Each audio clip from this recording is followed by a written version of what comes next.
कहानी चंद्रपुर नाम के एक छोटे से गांव की है, जहां रमेश नाम का एक किसान रहता था। चंद्रपुर गांव में रमेश अपनी पत्नी रेखा और बेटी शीतल के साथ एक छोटे से घर में रहता था। रमेश के माता पिता का निधन बहुत पहले हो चुका था। उसके पास गांव में छोटी सी जमीन थी, जिस पर वह दिन रात मेहनत करके अपने परिवार का पालन पोषण करता था। अपने पति की मदद करने के लिए रेखा भी गांव के एक जमींदार के यहाँ साफ सफाई का काम करती थी। दोनों मिलकर अपने परिवार के लिए जी तोड़ मेहनत करते थे। वैसे तो चंद्रपुर में गर्मी का मौसम मार्च खत्म होने के बाद शुरू होता था, पर इस बार की गर्मी मार्च के शुरू होते ही अपने चरम सीमा पर पहुंच गई थी और हर साल गर्मी में चंद्रपुर गांव का तापमान 40 डिग्री तक आम तौर पर पहुंच जाता था। पर इस बार की गर्मी ने हर बार का रिकॉर्ड तोड़ दिया था। इस बार का तापमान 45 डिग्री छू चुका था। इस गर्मी ने सबका जीना मुश्किल कर दिया था। तेज धूप और लू के कारण गांव वालों की मुश्किलें और बढ़ गई थीं। हर तरफ लू का कहर था। गांव के लोग सुबह से लेकर रात तक इस भयंकर गर्मी से परेशान थे।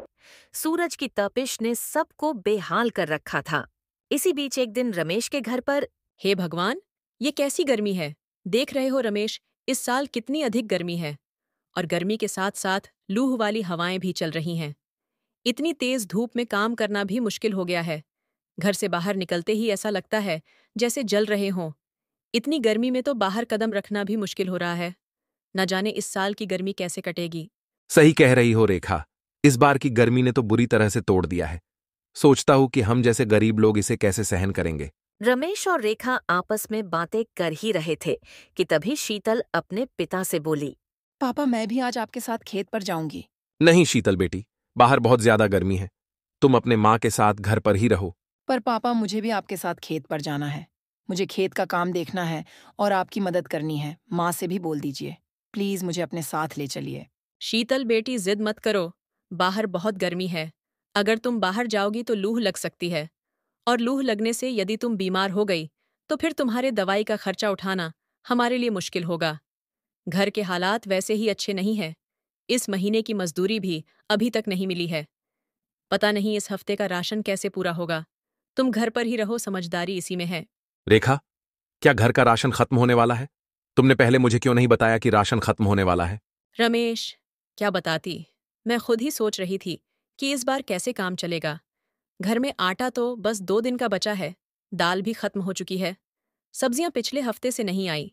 उम्मीद थी कि शायद सेठ जी कल परसों तक पैसे दे देंगे तो शायद कुछ व्यवस्था हो जाएगी। अरे ये तो बहुत बुरा हुआ। अगर कल तक पैसे नहीं मिले तो हम क्या करेंगे? ऐसे में अगर शीतल बीमार पड़ गई तो हालात और भी खराब हो जाएंगे। मैं कल सुबह सेठ जी से जाकर बात करूंगा। रमेश की चिंता बढ़ती जा रही थी। गर्मी और लूह ने पहले ही हालात मुश्किल कर दिए थे और अब घर में राशन खत्म होने की बात ने उसे और बेचैन कर दिया। वो रेखा और शीतल की तरफ देखता है, मानो उनसे कुछ कहना चाहता हो, लेकिन शब्द नहीं निकलते। तभी शीतल ने बड़े मासूमियत से कहा, पापा, अगर पैसे नहीं हैं तो हम अपने खेत से लाकर कुछ खा सकते हैं। जैसे पिछले साल आप अपने खेत से बाजरा लेकर आए थे, जिसकी हमने रोटियां बनाकर खाई थीं। बेटी, वो बाजरा अब हमारे खेत में नहीं है। उसे बेचकर ही तो पिछले साल का कर्ज चुकाया था। इस बार फसल भी खराब हो रही है और इस भयंकर गर्मी और लूह ने सब कुछ बर्बाद कर दिया है। रमेश, मैं सोच रही थी कि क्या हम मुखिया जी से मदद मांग सकते हैं। उन्होंने पिछले महीने गांव वालों को राशन बांटने का वादा किया था। हाँ, मुखिया जी से बात करनी चाहिए। अगर वो मदद कर दे तो कुछ दिनों का इंतजाम हो जाएगा। पर मुखिया जी की मदद भी हर बार इतनी आसान नहीं होती है। कभी कभी उनकी मदद मिलने में वक्त लग जाता है और कभी कभी वो मना भी कर सकते हैं। फिर भी मुझे एक कोशिश करनी तो होगी। अभी आपस में रमेश और रेखा बात कर ही रहे थे कि तभी तेज गर्म हवा का एक झोंका आया और दरवाजे की साकल हिलने लगी। कमरे में मौजूद सभी लोग लूह की तपिश को महसूस करने लगे। हे भगवान, ये गर्मी तो अब और बढ़ते जा रही है। न जाने आने वाले दिन और कितने भयंकर होंगे। हम सब इस लूह से कैसे बचेंगे। सोचो, अगर गर्मी दिन ब दिन ऐसे और बढ़ती रही तो हम कैसे बचेंगे। हे भगवान, कृपया हमारी मदद करो। इस कठिन समय में हमें साहस और मार्गदर्शन दो।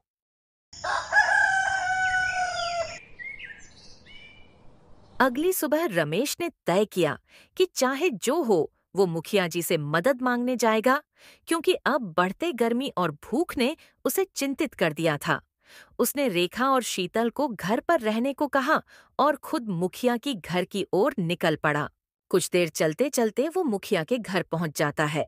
मुखिया जी, हमारे हालात बहुत बुरे हैं। घर में राशन पूरी तरह से खत्म हो चुका है। भीषण गर्मी और लूह के चलते कामकाज भी बंद हो गया है। अगर आप थोड़ी मदद कर दें तो आपका ये एहसान मैं जिंदगी भर नहीं भूलूंगा। रमेश, ये मेरी जिम्मेदारी थोड़ी है। हर कोई मदद के लिए मेरे पास ही आ जाता है। तुम लोगों को तो जैसे आदत हो गई है दूसरों पर निर्भर रहने की। नहीं मुखिया जी, मैं मेहनत से कमाने वाला आदमी हूं, भीख नहीं मांगता। लेकिन इस बार हालात ने मजबूर कर दिया है।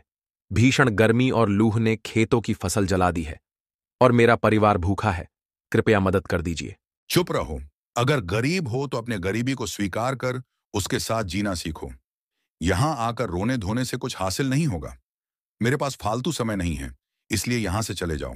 ऐसा मत कीजिए मुखिया जी, मेरी मजबूरी को समझिए। आप हमारे गांव के मुखिया हैं। अगर आप ही हमारे साथ ऐसा व्यवहार करेंगे तो हम किसके पास मदद मांगने जाएंगे। रमेश की ये बात सुनकर मुखिया बहुत भड़क जाता है और अपने घर के नौकरों को आवाज लगाकर कहता है।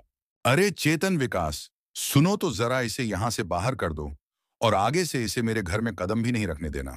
फिर मुखिया के घर के नौकरों ने रमेश को धक्के मारकर मुखिया के घर से बाहर निकाल दिया। मुखिया के मुंह से खरी खोटी सुनने और धक्के खाने के बाद रमेश भारी मन से अपने घर की ओर चल पड़ा।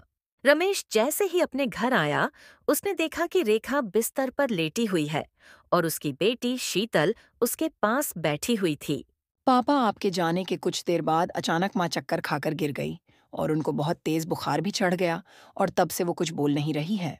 हे भगवान, ये क्या हो गया? रेखा, कुछ बोलो ना, कुछ तो बोलो। ऐसे चुप मत रहो, तुम्हें कुछ नहीं होगा। रमेश, अब मुझसे सहन नहीं हो रहा। ये भीषण गर्मी और भूख ने मेरी सारी ताकत छीन ली है। मुझे माफ करना, मैं अब तुम्हारा और शीतल का साथ देने में असमर्थ हूँ। रेखा की ऐसी बातें सुनकर रमेश की आंखों से आंसू बहने लगे। उसने रेखा की तरफ देखा और रोते हुए कहा, रेखा, ऐसा मत बोलो, तुम्हें कुछ नहीं होगा। तुम हमें छोड़कर नहीं जा सकती। मैं कुछ भी कर सकता हूं तुम्हें ठीक करने के लिए। भगवान पर भरोसा रखो, सब ठीक हो जाएगा। रमेश, हमारे पास अब कुछ भी नहीं बचा। ये झुलसा देने वाली गर्मी और भूख ने मुझे पूरी तरह से तोड़ दिया है। अब मेरी बस एक ही इच्छा है जो तुम्हें पूरी करनी है। मेरे जाने के बाद शीतल का अच्छे से ख्याल रखना, उसे मेरी कमी कभी महसूस नहीं होने देना। रेखा की ऐसी हालत रमेश से देखी नहीं गई। वो बहुत घबरा गया था, इसलिए वो फौरन अपने घर के बाहर आ गया और बाहर आकर वो अपने पड़ोसियों को आवाज लगाने लगा। लेकिन ऐसी भीषण गर्मी और चिलचिलाती धूप के चलते कोई भी उसकी सहायता के लिए नहीं आया। रमेश, अब मेरी चिंता मत करो। जितना कर सको शीतल के लिए करो। शीतल को कभी मेरी कमी महसूस मत होने देना और उसे कभी भूखा मत सोने देना। इतना कहकर रेखा की सांसें थम गई। वो इस दुनिया को हमेशा के लिए छोड़कर चली गई। रेखा, ऐसा मत कहो। तुम मुझे छोड़कर नहीं जा सकती। हमारे पास तुम्हारे अलावा कुछ नहीं है। तुम्हारे बिना तो ये घर भी सूना हो जाएगा। तुमने हमेशा मेरा साथ दिया, अब तुम मुझे अकेले छोड़कर नहीं जा सकती हो। ये कहकर रमेश फूट फूट कर रोने लगा। उसके आंखों से आंसू रुकने का नाम नहीं ले रहे थे। वो महसूस कर रहा था कि उसकी पूरी दुनिया खत्म हो चुकी है। माँ, तुम उठो ना। देखो मैं कितना रो रही हूँ। प्लीज माँ उठो ना। पापा माँ हमें छोड़कर क्यों चली गई? क्या हमने कोई गलती की है? नहीं बेटी, हमने कोई गलती नहीं की है। ये सब तो नियति का फैसला है। शायद हमने पहले कोई गलती की होगी जिसके बदले अब हमें इसका फल भुगतना पड़ रहा है।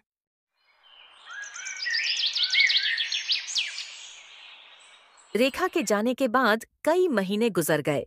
अब रेखा के जाने के बाद रमेश और शीतल के जिंदगी में जैसे अंधेरा छा गया था। छोटे से घर में अब एक अजीब सा सन्नाटा था। बिस्तर पर पड़ी रेखा की निशानी और उसकी जगह बस अब उसकी यादें रह गई थीं। रमेश कई रातों तक रेखा की याद में सो नहीं सका। पापा माँ हमें छोड़कर क्यों चली गई? क्या हम उन्हें वापस नहीं ला सकते? बेटी, तुम्हारी माँ ने हमें नहीं छोड़ा। वो अभी भी ऊपर से हमें देख रही है। अब हमें और मेहनत करनी होगी, क्योंकि तुम्हारी माँ चाहती थी कि हम कभी हार ना माने। रमेश की आंखें ये कहते हुए फिर नम हो गई। उसने शीतल की ओर देखकर अपने आंसुओं को रोक लिया, क्योंकि वो अपने आप को अपनी बेटी के सामने कमजोर नहीं दिखा सकता था। देखते देखते इसी तरह कई दिन और बीत गए। फिर एक दिन सुबह रमेश जब अपने घर के बाहर बैठा था, तभी गांव का सेठ मनोहर वहां पहुंचा और बोला, रमेश, अब तो 6 महीने बीत चुके हैं। मेरा कर्ज तुम अब तक नहीं चुका पाए हो। तुम्हें पता है ना, अगर तुम मेरे पैसे नहीं लौटा पाए तो मैं तुम्हारा घर और तुम्हारा खेत दोनों नीलाम करवा दूंगा। सेठ की बात सुनकर रमेश का चेहरा चिंता से भर गया। उसकी माथे की लकीरें और गहरी हो गईं। उसने सिर झुकाते हुए कहा, सेठ जी, मैं पूरी मेहनत कर रहा हूं, लेकिन अभी तक पैसे नहीं जुटा पाया हूं। मुझे थोड़ा और समय दे दीजिए। देख रमेश, बहाने बनाने से कुछ नहीं होगा। तुम्हारे पास केवल 10 दिन है। अगर इतने समय में कर्ज नहीं चुकाया तो नतीजे भुगतने के लिए तैयार रहना। मनोहर रमेश को धमकाकर वहां से निकल जाता है और सेठ का ये कहकर वहां से चले जाना किसी संकट से कम नहीं था। वो सोचने लगा कि अब उसे क्या करना होगा। उसकी सोच बार बार अपनी बेटी की ओर जा रही थी। देखते देखते कुछ दिन और गुजर गए और अब रमेश की चिंता और बढ़ती जा रही थी। 10वां दिन करीब आ गया था। तभी अचानक एक दिन उसका पुराना दोस्त प्रेम गांव वापस आया। प्रेम और रमेश बचपन के दोस्त थे, लेकिन कुछ सालों पहले रोजगार की तलाश में शहर चला गया था। अब वो काफी पैसे वाला हो चुका था। जब वो रमेश के घर पहुंचा तो उसने देखा कि रमेश गहरे विचारों में डूबा हुआ है। अरे भाई रमेश, तू इतना परेशान क्यों है? क्या हुआ? कोई परेशानी है तो बता। फिर रमेश ने अपने दोस्त को सब कुछ बता दिया, सेठ के कर्ज और उसकी धमकी के बारे में। ये सब सुनकर प्रेम का दिल पिघल गया और उसने रमेश से कहा, रमेश, तू फिक्र मत कर। दोस्त क्या कहने के लिए होता है। ये ले, सारे पैसे लेकर जा और सेठ का कर्ज चुका दे। प्रेम की बात सुनकर रमेश की आंखों में आंसू आ जाते हैं। वो भावुक होकर बोला, प्रेम भाई, आज तुमने मुझे और मेरी बेटी को एक नई जिंदगी दी है। मैं तुम्हारा ये एहसान जिंदगी भर नहीं भूलूंगा। अगले दिन रमेश सीधा सेठ मनोहर के घर पहुंच गया और अपना सारा कर्जा चुका दिया। ये देख सेठ हैरान हो गया, लेकिन उसने अपने पैसे लेकर रमेश को कर्ज से मुक्त कर दिया। सेठ जी, मैंने आपके सारे पैसे चुका दिए हैं। अब आपके और मेरे बीच कोई लेन देन बाकी नहीं है। ये सब तो ठीक है रमेश, पर एक बात बताओ, इतने पैसे तुम्हारे पास आए कहां से? सेठ जी, पैसे कहीं से भी आए, पर आपके पैसे तो मिल गए ना। इतना कहकर रमेश वहां से निकल गया। चलते चलते वो कुछ दूर गया ही था, तभी उसे रास्ते में एक बूढ़ी औरत मिली, जो उसे परेशान देखकर बोली, बेटा, तुम्हारी पत्नी के बिना तुम्हारा जीवन अधूरा सा लग रहा है।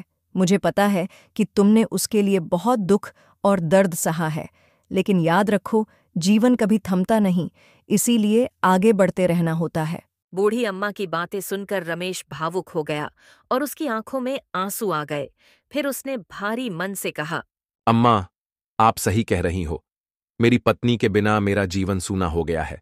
मैं अपनी बेटी शीतल के लिए खुद को संभालने की कोशिश कर रहा हूं, लेकिन कई बार ऐसा लगता है कि मैं हार जाऊंगा। क्या आप मुझे कोई तरीका बता सकती हो जिससे मैं अपनी बेटी की ओर अच्छे से देखभाल कर सकूं? रमेश की ऐसी हताश भरी बातें सुनने के बाद बूढ़ी अम्मा ने अपने पास से एक छोटा सा मिट्टी का मटका रमेश को दिया, परंतु वह मटका साधारण नहीं था। बेटा, तुम चिंता मत करो, मैं तुम्हारी मदद करूंगी। ये लो ये पवित्र मटका, इसे लेकर जाओ और अपने घर में भगवान के सामने रखकर सच्चे मन से प्रार्थना करो। भगवान तुम्हारी जरूर सुनेंगे, लेकिन ध्यान रहे, तुम्हें 7 दिनों तक इस मटके के सामने बैठकर अपने पत्नी के लिए प्रार्थना करनी होगी। रमेश ने बूढ़ी अम्मा की बातों को बहुत ध्यान से सुना और फिर बूढ़ी अम्मा से पूछा, अम्मा, क्या सच में इससे मेरी परेशानियां दूर हो जाएंगी? बेटा, विश्वास सबसे बड़ी शक्ति होती है। जब तुम किसी चीज के लिए सच्चे मन से प्रार्थना करते हो तो भगवान भी तुम्हारी मदद करने लगते हैं। अब जाओ और सच्चे मन से अपनी पत्नी के लिए प्रार्थना करो। फिर क्या था, रमेश ने अम्मा का धन्यवाद करके वो मटका लेकर अपने घर की ओर चल पड़ा।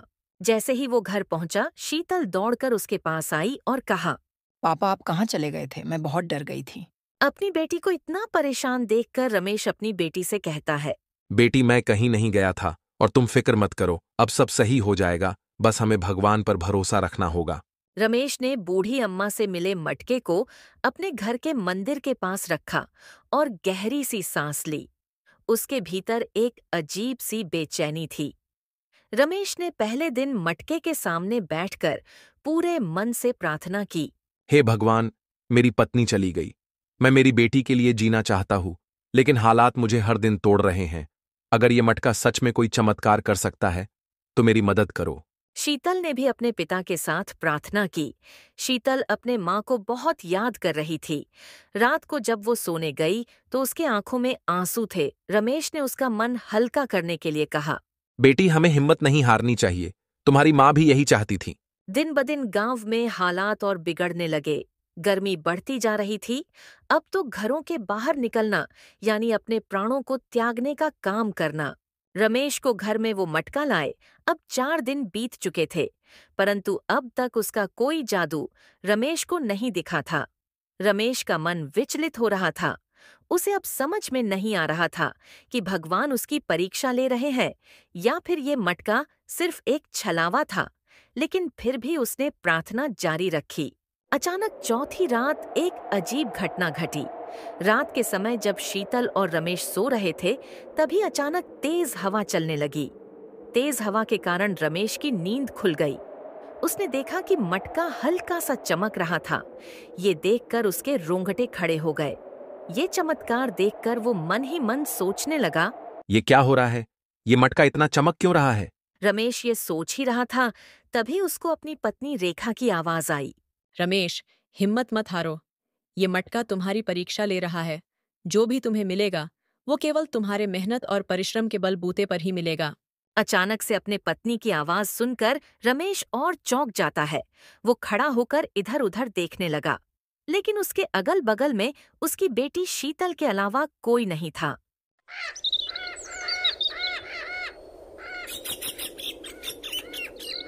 घर पर राशन की कमी हो चुकी थी और रमेश की फसल भी पूरी तरह से खराब हो चुकी थी।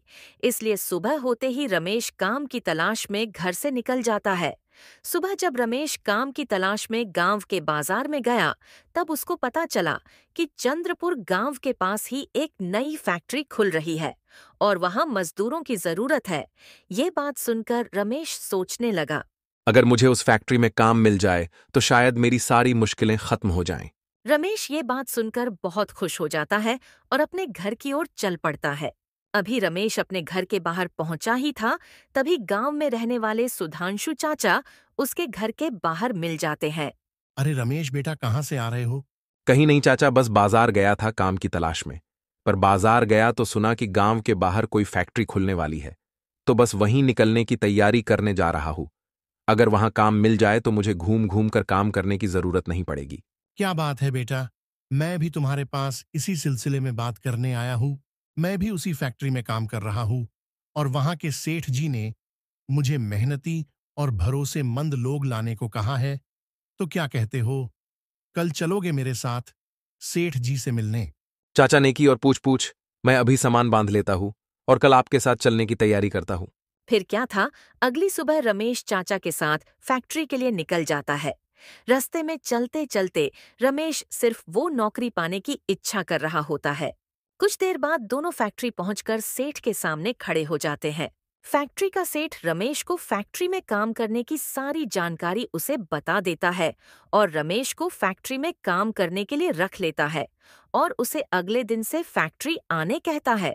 काम मिलने की बात सुनकर रमेश बहुत खुश होता है और खुशी खुशी अपने घर के लिए निकल जाता है। काम मिलने की खुशी में रमेश अपनी बेटी शीतल के लिए आज बाजार से अच्छी अच्छी खाने की चीज लेकर घर आता है। पिता को इतना खुश देखकर शीतल भी बहुत खुश होती है और अपने पिता से इस खुशी का कारण पूछती है। क्या हुआ पिताजी, आज आप बहुत दिनों बाद इतने खुश लग रहे हो? हाँ बेटी, आज मैं बहुत खुश हूं। आज के बाद हमारी सारी तकलीफें खत्म हो जाएंगी, क्योंकि मुझे गांव के बाहर नई वाली फैक्ट्री में नौकरी मिल गई है।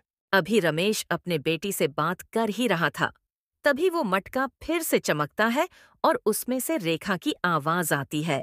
रमेश, अब से तुम्हें खूब मेहनत करनी होगी और शीतल को वो सारी खुशियां देनी होगी जिसकी वो हकदार है। अचानक रेखा की आवाज सुनकर शीतल और रमेश दोनों चौंक जाते हैं।